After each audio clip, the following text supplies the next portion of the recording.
Hi, it's my name is Rat. What's up, guys? Bringing you back with a new series for my channel. If you watch my series update, you know I'm working on 2 new series called Top 5 and Worst 5. So I'm bringing you today's Top 5, which will be my top 5 most favorite games of all time.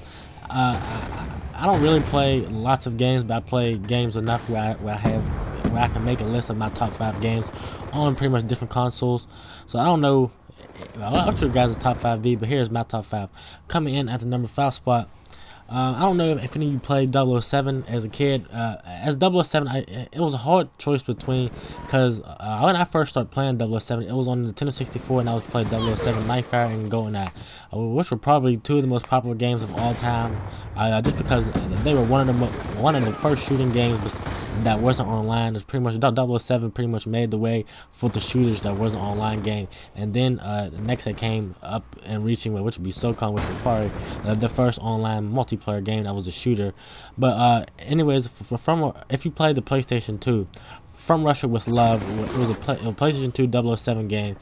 It was probably one of the best multiplayer games that was a shooter for the PS2 that I've played. I didn't really play a lot, I state you that, but I played this game, and I was a huge 007 fan. I always liked 007 all my life, so I decided to get this game. Now when I got this game, I didn't know what to really prepare for, because on a PlayStation before that I was playing Nightfire on a game on the PlayStation 2.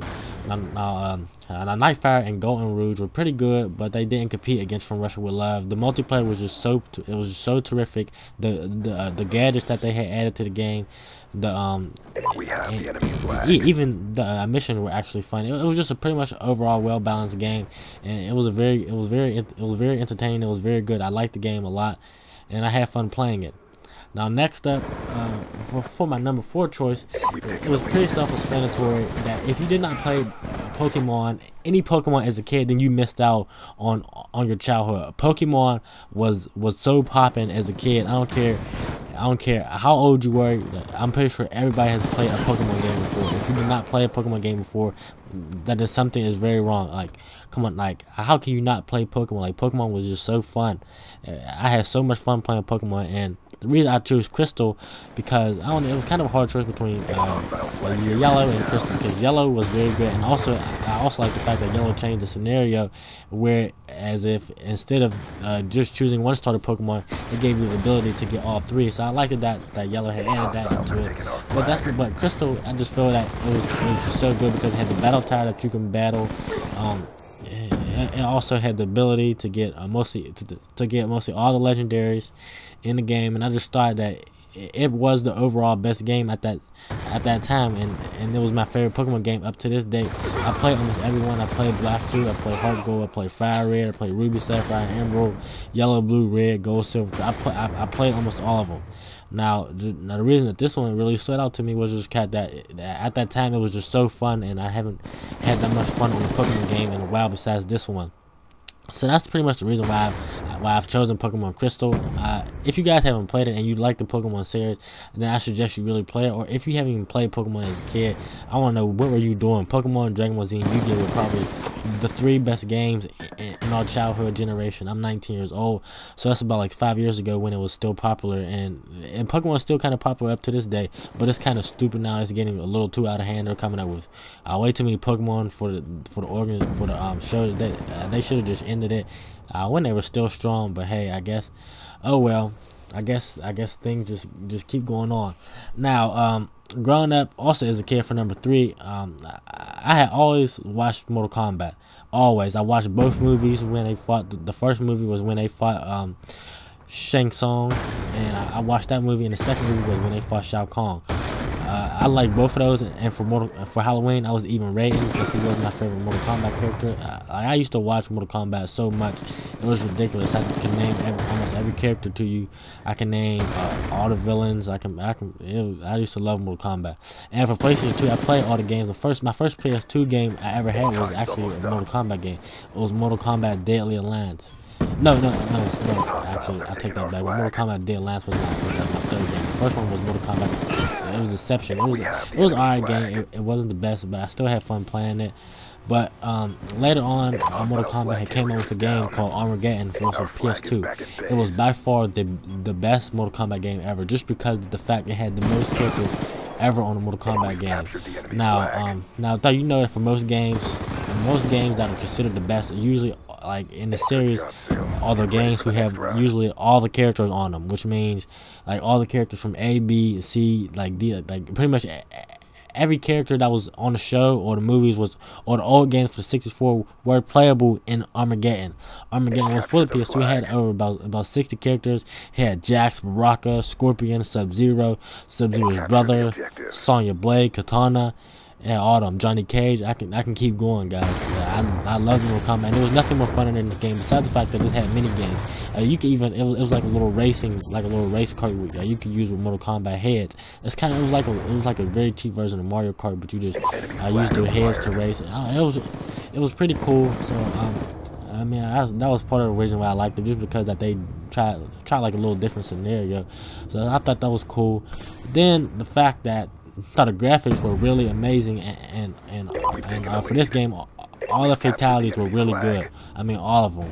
Now, for fatality, I do admit that it is kind of hard doing some, because some are numerous amounts of buttons and continuation. But so with this game, it was pretty much all short. I don't know. This was just a really good Mortal Kombat game. Ever since this one, I have yet to buy Mortal Kombat. I haven't bought Mortal Kombat vs. BeasT. I mean, I just feel that some games that you just can't not put two things together. Like, they just try too hard to make a good game.